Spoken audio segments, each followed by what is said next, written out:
विधवा बहू की नई राह। उत्तर प्रदेश के एक छोटे से कस्बे में रमा अपने पति दीपक और ससुराल वालों के साथ रहती थी। रमा एमबीए पास थी, लेकिन शादी के बाद घर की जिम्मेदारियों में इतनी व्यस्त हो गई कि आगे पढ़ाई का मौका ही नहीं मिला उसे। दीपक एक प्राइवेट कंपनी में काम करता था। दोनों की शादी को मुश्किल से 2 साल हुए थे कि एक दिन अचानक दीपक को कंपनी के काम से नज़दीकी शहर जाना पड़ा। रास्ते में उसकी बाइक का एक्सीडेंट हो गया और वो हमेशा के लिए रमा को छोड़कर चला गया। रमा पर जैसे दुखों का पहाड़ टूट पड़ा। वह कई दिनों तक खुद को कमरे में बंद करके रखने लगी। खाना भी मुश्किल से खाती थी। घर में सिर्फ 2 ही लोग थे, रमा की सास सीमा देवी और ससुर मोहन लाल।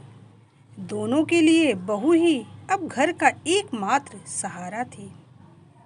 एक शाम सीमा देवी ने रमा के कमरे में जाकर उसका हाथ पकड़कर कहा, बिटिया, जो हो गया उसे कोई बदल नहीं सकता, लेकिन तू अपनी ज़िंदगी यहीं ख़त्म मत कर। दीपक भी यही चाहता था कि तू आगे पढ़े। रमा की आंखों से फिर आंसू बहने लगे। कुछ दिनों बाद मोहन लाल ने रमा से कहा, बेटा, तुम पढ़ना चाहती थी ना? अगर तुम चाहो तो हम चाहते हैं कि तुम आगे पढ़ाई करो। जिंदगी अभी बाकी है। रमा ने धीमे से सिर हिला दिया। मोहन लाल ने उसका एडमिशन कॉलेज में करवा दिया। रमा सालों बाद किताबें लेकर क्लास में बैठी थी। शुरुआत में उसे घबराहट होती थी, लेकिन उसने खुद को संभाल लिया। कॉलेज में उसकी मुलाकात दिव्या से हुई, एक चुलबुली और मददगार लड़की।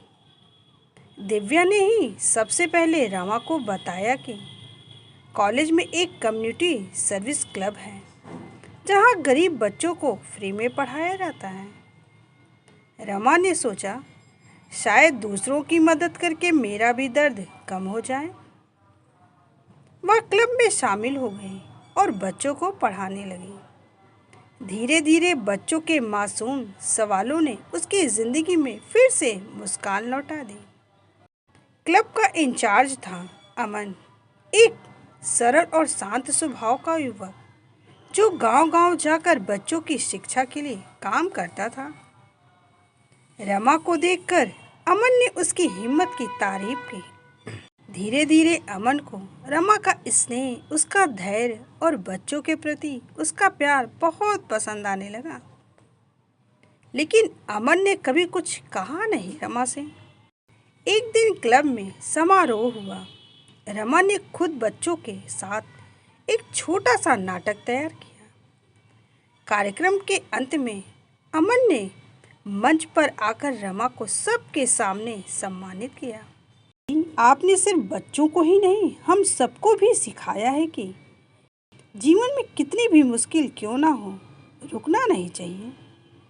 यह सुनकर रमा की आंखें नम हो गईं। एक शाम दिव्या ने रमा से पूछा, तुमने नोट किया है, अमन तुम्हें पसंद करता है, तुम्हें कैसा लगता है उसके बारे में? रमा चुप हो गई। कुछ देर बाद बोली, मैं विधवा हूँ दिव्या, और ससुराल वालों का सहारा हूँ। मुझे नहीं पता कि दूसरी शादी के बारे में सोचना भी ठीक है या नहीं। उसके अगले ही दिन जब रमा कॉलेज से लौटी तो देखा घर में मोहन लाल और सीमा देवी गंभीर बैठे हुए थे। तभी मोहन लाल ने कहा, रमा बेटा, हम तुम्हें रोकना नहीं चाहते हैं। अगर तेरे दिल में किसी के लिए जगह है तो बता दे, हम तेरी खुशी में खुश रहेंगे। रमा ने घबरा कर कहा, नहीं नहीं बाबूजी, मैं कुछ नहीं सोच रही हूँ। लेकिन सीमा देवी समझ गई थी। अगर अमन अच्छा लड़का है बेटा और तुझे सम्मान देता है तो हम उससे बात करना चाहेंगे। रमा पूरी तरह चकित थी। उसने कभी नहीं सोचा था कि उसके ससुराल वाले इतने समझदार और आधुनिक सोच के होंगे। मोहन लाल ने अमन को घर बुलवाया। अमन घबराया हुआ दरवाजे पर खड़ा था। मोहनलाल ने कहा, अमन बेटा, सीधी बात करते हैं हम। रमा का अतीत कठिन रहा है। हम सिर्फ इतना पूछना चाहते हैं, क्या तुम उसे पूरी इज्जत और प्यार देने को तैयार हो? यह सुनकर अमन तुरंत बोला, अंकल, मैं रमा को शादी के नाम पर बोझ नहीं देना चाहता हूँ। यदि वो चाहे तभी मैं करूँगा। रमा ने पहली बार उसकी आंखों में सच्चाई देखी। सीमा देवी ने रमा का हाथ उसके हाथ में रखते हुए कहा, हमारी तरफ से हाँ है बेटा, अब फैसला तुम्हारा है और रमा का। रमा ने गहरी सांस ली, फिर मुस्कुराकर सिर हिला दिया। रमा की शादी धूमधाम से हुई, बल्कि बेहद सादगी से हुई। लेकिन इस बार उसकी डोली उठाने वाले उसके ससुराल वाले, जो अभी परिवार बनकर उसके साथ थे। अमन ने शादी के तुरंत बाद रमा से कहा, तुम पढ़ाई जारी रखना चाहती हो तो रखो, आगे चलकर स्कूल खोलना है ना हम दोनों को। यह सुनकर रमा मुस्कुरा उठी। जिंदगी ने फिर से उसे एक नई राह, नई उम्मीद और नया परिवार दे दिया था। कहते हैं ना, जिंदगी रुकती नहीं, मुश्किलें हमें मजबूत बनाने आती हैं। विधवा होना कोई गलती नहीं, हर व्यक्ति को एक नई शुरुआत का हक है। यह थी मेरी एक छोटी सी कहानी। अगर आप लोगों को अच्छी लगी हो तो एक लाइक, शेयर और सब्सक्राइब करना बिल्कुल भी मत भूलिएगा।